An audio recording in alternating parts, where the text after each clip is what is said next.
Good morning, everyone. Thank you for joining us here for the celebration of the completion of this Rio Grande Avenue pedestrian safety improvement project. My name is Darrell Moody with Orange County Public Works. I just want to give you the rundown of our speakers today. First up will be Mayor Jerry Dimmings, followed by District 6 Commissioner Mike Scott. After that will be Executive Director Emily Bush with Bike Walk Central Florida. And then our Traffic Engineering Division Manager Humberto Castellero will close us out. So without further ado, Mayor Dimmings. All right, good morning to all of you. It's a great day here in Orange County as we are here in this beautiful area here in Rio Grande and West Orange County. This is an opportunity for us to improve safety for those who traverse along this roadway. This is one of the top priorities that we have as a community, is to improve overall pedestrian and bicycle safety within the community. We're going to talk in just a few moments about a number of things that we have done to make that a reality.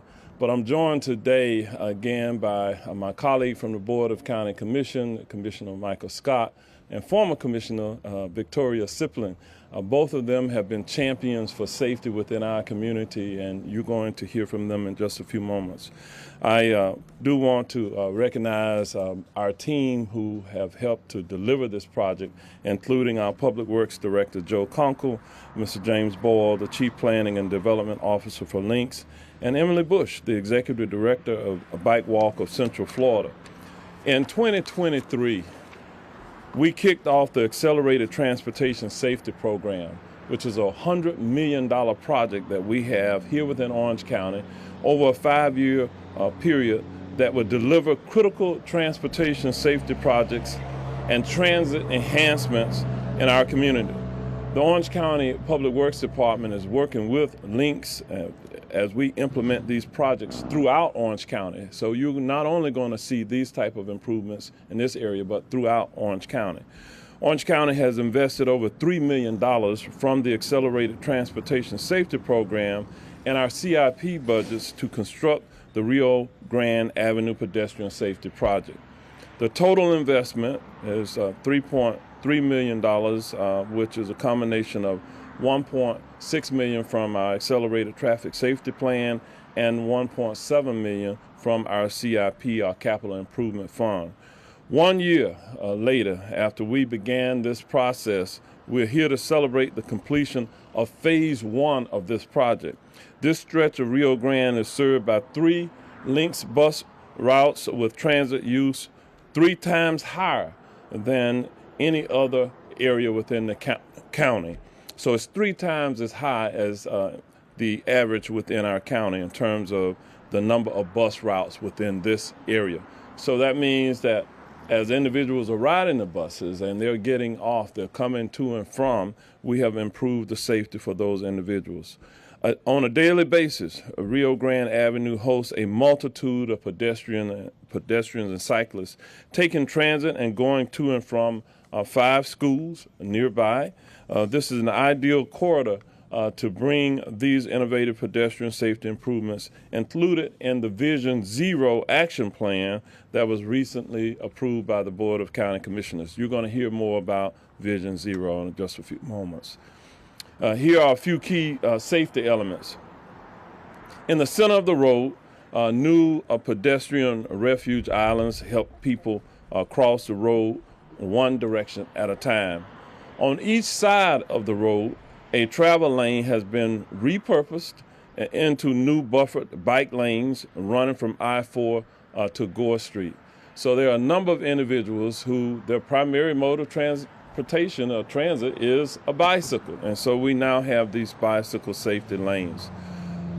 On each side of the road, a travel lane has been, again, repurposed for bike lanes running from I-4 to the Gore Street area. Soon, the Orlando Utilities Commission will install more lighting and mid-block pedestrian crossings nearby, beginning at Ackman Street and Indiana Street. And 2 new Links bus shelters have been constructed at Jones High School to the north of us here. As we look at a long-term improvement plan for this area, this includes constructing curb elements between the travel and bike lanes to protect bike lanes from I-4 to Gore Street. We're also converting painted medians to curved median islands with landscaping. So as we celebrate this milestone today, let's give a round of applause to all of our project managers, our contractors, and support staff from Public Works and Links for making this a reality. Please join me in giving them all a round of applause. Thank you all for the work that you've been doing. This is an excellent example of Orange County building better together. And with that, I'm going to ask Commissioner Scott to come up and say a few words as well. Commissioner Scott. Thank you, Mayor, and good morning, everyone. I look at safety and overall public service as like a baton race. It's a relay, and over time you go through transitions and you pass the baton. I'm fortunate to not only be a part of a relay of a team, as Mayor just described, but also a former commissioner whose leadership and commitment to the community does not end in her term of office. And so I'm happy to kind of carry this last leg of this marathon for safety on behalf of Mayor Demings, our county staff, and Commissioner Siplin. But, if you hear dangerous by design and you put that in front of your kids or anyone you love, no one wants to hear that in a sentence. And so these improvements are one step of many to come to make sure that when our kids, our seniors are walking to any number of the schools in this area, maybe they're going to an event at any one of the venues here, whether it's on foot or on bike or in some cases a scooter, that they are safe doing so and that they get where they're going and come back home safely. So thank you for all the staff that have done the work, Mayor and Public Works Department. Thank you.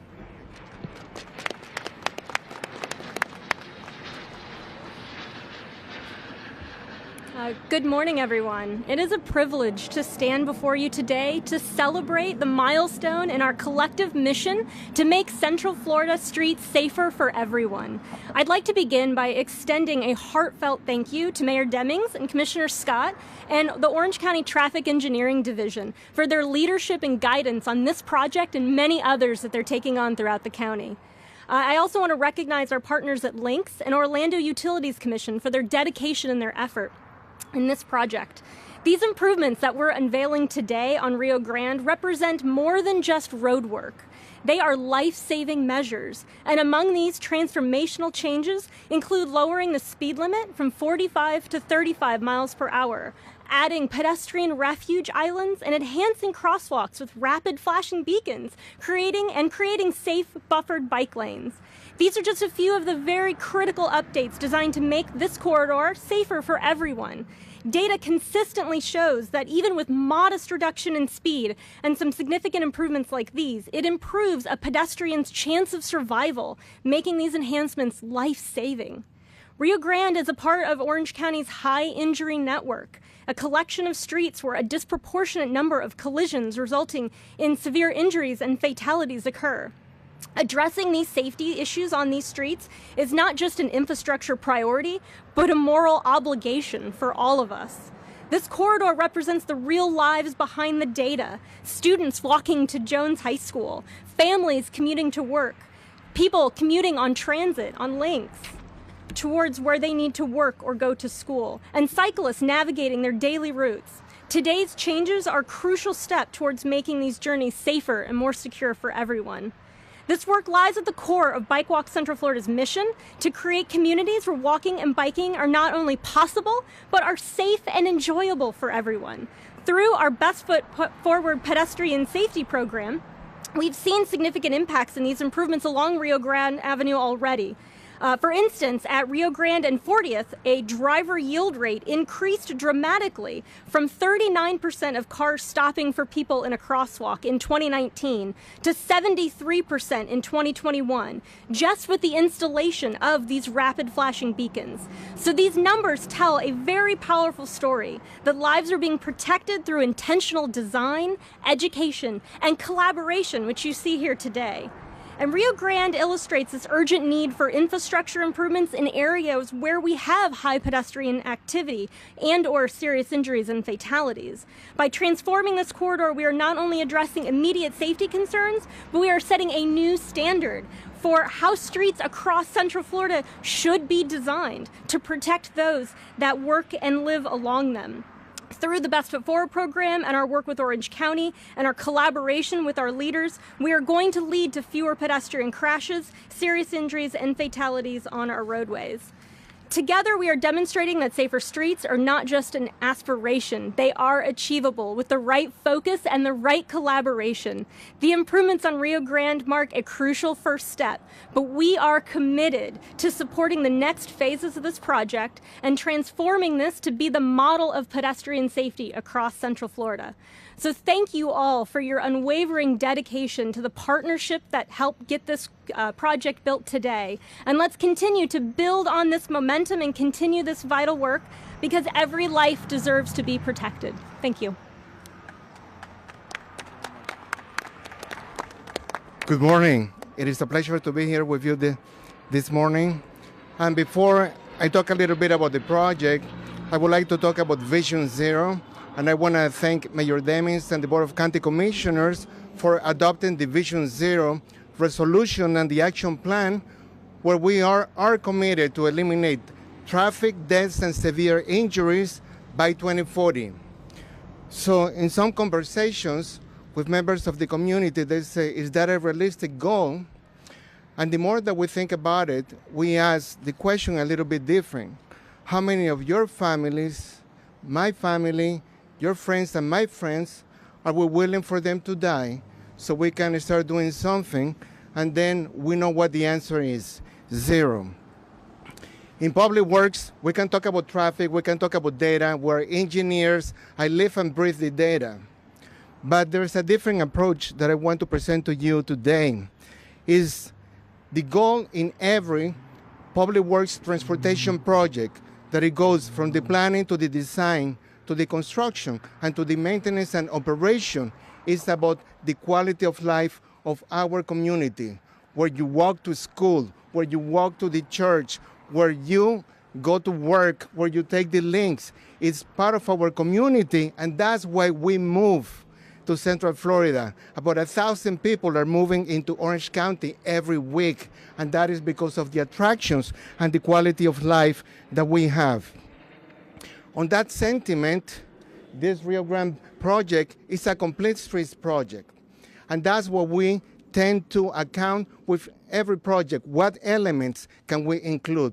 Is it wider sidewalks? Is it bus stops? Is it bike lanes? Is it multi-use trails? Whatever component that is, it should be part of Division Zero and the complete streets, because the objective is to accommodate all modes of transportation, from pedestrians to cyclists, to transit, and then to vehicles. One of the things that perhaps is not mentioned enough, but is critical, is that this project is not only about safety and operations, but there are multiple benefits that we must recognize about a complete street projects. Opportunities for economic development, for smart growth, for safer streets, for balance between community values and mobility, and last but not least, for attracting good jobs and affordable housing. This is what a community is building. This project started many, many years ago in 2021, and we gathered the data. We engaged with the community. At that time, Commissioner Sipling had several meetings, and we met with all of them. We gathered feedback. We addressed their needs and their questions, and also the caveat that once the project is implemented, that we will have a 6 to 12 months study to see the before and the after data and see the benefits of this project. So last but not least, this is a resurfacing project, so it takes time to think. Once you resurface the roadway and you put the pavement markings, it is almost impossible to come and to redo the job. We will not be using our funding, public works funding, in the best way. So there was a lot of coordination, but we see the value in this project. In summary, this is a great project where the community is provided with a total complete streets for a safe, operational, and functional transportation project for everybody in this community. Thank you. So that concludes the speaking portion of the presentation. Thank you, folks, for coming. Each of our speakers will be available for one-on-ones for those who arrived late. Thanks for coming.